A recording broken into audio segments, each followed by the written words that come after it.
Adam Mossoff, good to see you again here in Jerusalem. Good to see you. We said next year in Jerusalem, and we did it. We made it happen. This is the second law professor's mission to Israel. Yes, it is. So, yes, it is.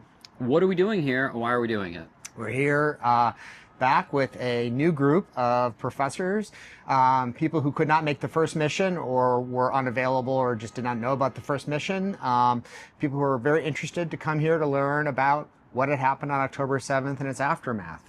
What did happen on October 7th, for those that have not been paying attention to anything for the last couple of years? Well, as we know, a lot of really innocent people died, and a lot of really horrible atrocities were committed that we learned about in a lot of detail, and we saw the film the last time. I don't know about you, Seth, but I'm not going to watch it a second time.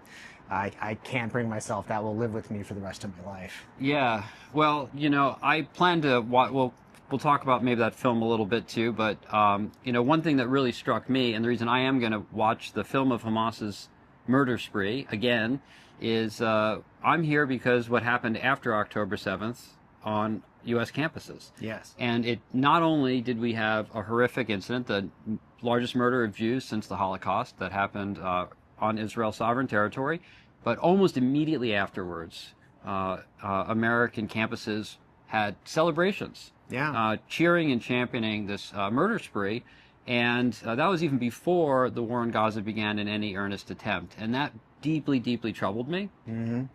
And when you talked to me about planning a trip to Israel, mission to Israel, it felt really important to come and see for myself so I could tell my students and the people in my world what I had witnessed and to bear witness to those things. And that film footage, which Adam is referring to, we watched body cam footage because the Hamas militants were so proud of their episode that they tried to document it. And we watched that documentary footage. And I can only say this about it, that it filled me with such an overwhelming sense of despair that it deeply troubled me about just the nature of humanity. Yeah. But it also sparked me to ask some deeper questions around the role of law and the human person. So, in a sense, I'm grateful for that opportunity, but it was pretty rough. It was pretty rough. And we're here to do it again because... let's talk about what we're going to do on this. Well, this is important. We're here to do it again, but not just that, right? You know, we're meeting with new officials, some Supreme Court justices, but and also this first time visiting the North. Right. Yes, we're going to visit the Druze community. That's right. Last time we were here in Israel, the Druze community was still under Hezbollah rocket fire daily, the entire North. In fact, our photographer from our trip last time had not been able to go home since October 8th, because his home had been evacuated because of the constant shelling from Hezbollah. And we're going to go and visit and see that part of the country as well. So we're going to start off tonight in the Old City of Jerusalem, and we're going to go on a tour of Jewish and Christian sites. Old City has some pretty amazing things to witness, including, of course, the Western Wall of the Second Temple of Jerusalem. Actually, it was the wall of the courtyard, apparently, and not the wall of the temple itself. Yeah. The Church of the Holy Sepulchre, which features the tomb of Jesus Christ. And we are not going to be going to the Arab Quarter, but there are, of course, the Dome of the Rock and Temple Mount site is located there. And last night we stayed in the Armenian Quarter, which was another interesting place. So part of this is a cultural mission, so that we bring law professors to Israel and ourselves to Israel to experience what is this country. It turns out that it's not like a mini America. It's not like really a proxy state. It's an entire sovereign country with an amazingly long and storied history, and Jerusalem is the place to start because you can actually see thousands of years of history literally built on top of each other. So that should be interesting. And then tomorrow we get into our schedule. I'm looking at it here. We're going to meet with the Ministry of Justice, the Deputy Attorney General for International Law. We're going to have briefings on dealing with terrorism. And, you know, I think these topics are... Well, why do you think these topics are going to be relevant for American law professors and for our American law students? So I think it's incredibly relevant and very meaningful for at least two reasons. One is that there is massive amounts of misinformation in the West about what Israel is doing, both legally and militarily, in the various multi-front wars that it was forced to engage in since October 7th. And, and so this is a way for people to understand actually what is happening, what are the facts, and what is happening. I know for a fact that both of us were very surprised at what we learned from the IDF and other officials about the degree to which they go so far above and beyond the basic requirements of the law of armed conflict and international human rights law. And then the second is to then arm them, arm these professors who are advocates for rule of law, who are advocates for civilized society. When we go back to our campuses, we go back to the West, we can speak on behalf of the truth, and we can be better advocates for what is in fact the only bastion of Western civilization, the only society that has the rule of law, that has full civil rights for all people, Arab, Jews, Druze and Christians, and others, sexes, male, female, children, everyone. And that is in part why it's being attacked. Yeah, I mean, I think one thing we learned, I knew this from before, but it's just different to see it, is that, Israel does grant equal citizenship regardless of gender and regardless of religion. That doesn't mean that things are perfect here, and it's a country like every country that merits criticism, but there's a lot of conversation that I think was pretty misleading around that. The false rhetoric like, apartheid state and things of that sort, which are just vile libels. Right. So. I mean, just today, just walking around today, I spent, time in Jerusalem and walking around, and, there are many cab drivers who are Muslim and who are, they own homes and operate vehicles and vote in elections. They have seats in the Knesset. They're, elected representatives. Again, I think it's totally reasonable to criticize a democracy. It's actually one of the most important things that citizens do, and even non-citizens do in a democracy, but in fact, the people who are most critical, I think, of Israel are Israelis. I mean, right. You'd be hard pressed to find people who don't have many horrible things to say about their own government and their own country at various times. But that's a criticism within the context of understanding that it has also many foundational and fundamental virtues that means that it's a good country, just like the United States and other countries of the West. What would you say you're most looking forward to on this trip? Oh God, that's a great question. I mean, because these trips are so meaningful and so valuable on many levels. Well, one is just to, learn more about the Druze and learn more and to see the North and to learn more about the country that I'm coming to love more and more and more with each of my visits. Spending time with my friends and that was the right colleagues. answer, by the way. The correct answer was you get to spend 4 days with Seth. But yes. I'll take that as B. And if it means I have to travel 1,200 miles to spend 4 days with you, I'll do it. Well, thank you, Adam. Yes, and just being spiritually refueled and revived. The Israeli people are such incredible people. I mean, they're so joyous, and their capacity for life and happiness is so immense, and it's impressive to see that despite everything that they have gone through and continue to go through. Yeah, it was really, for me, like the first thing I noticed coming off of the airplane last time was this feeling of an entire country in mourning, because I got off the airplane in July of 2024, and immediately you're greeted, so to speak, with posters of victims of kidnapping, hostages, people who had been murdered, babies who had been murdered, or who were unknown status of civilians who were living in basically socialist communes, often who had been in close working relationships with the Palestinian community, and now all these people are in terror tunnels and for some unforeseeable amount of time. And this time, instead of there being, I think it was 251 hostages at the time we were here last time, there is one remains. There is one person's body that has not been returned, and it just felt transformatively different. Like when I was at the airport, unlike before, it was really almost nothing but these posters. Here it was people greeting their loved ones with balloons and welcome signs. It was kind of normal functioning life in an international airport. I was really happy to see that change. Yeah, I had the same sense immediately. In fact, I took a photo and shared it compared to the photo from a year and a half ago of that hallway with all of the posters. But and just the feeling in the air, the sense in the air of a weight that has been lifted from everybody. The weight of the war, the weight of the hostages.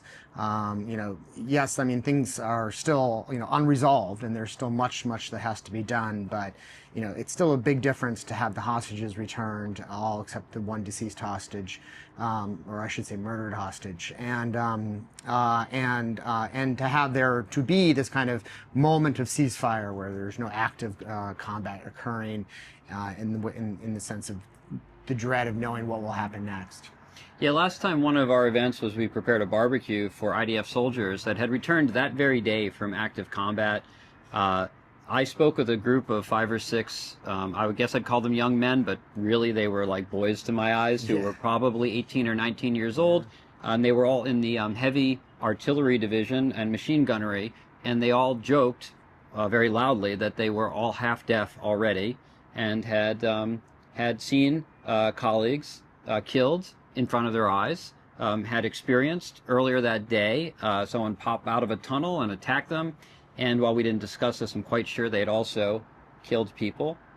And they're less than half my age. That was heart-rendering. Yeah. And we saw young men and women in fatigues with, their long rifles basically throughout the streets all the time. And, this is still a society where people serve in the army, but I didn't see anywhere near that level of militarization or kind of active duty people. Reserves have gone back home to their jobs. The economy is kind of humming along again. Mm-hmm. So I guess the fundamental question is, if everything is so hunky-dory, why come back? What's to be gained from seeing a place that's at peace and not at war? Well, I mean, I think there's 2 answers to your question. One is, you could ask the same question, what's to be gained about visiting Auschwitz now, right? Or Buchenwald.